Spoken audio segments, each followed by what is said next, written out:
Hi, hello sa lahat. Good evening. Alas 6 na. So, kain tayo. Kain muna ako bago pumasok sa work kasi night shift uli, almost 2 weeks na. So, thank you so much sa mga support nyo. Thank you. Kain tayo ang ulam ko is ginisang gulay na may tokwa. Kain.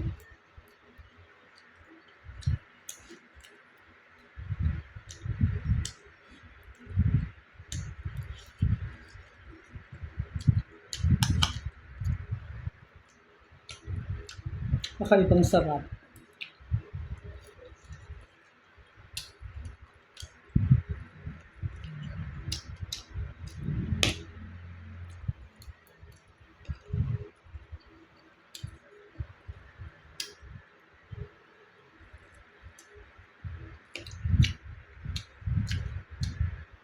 So, thank you so much. Bye-bye.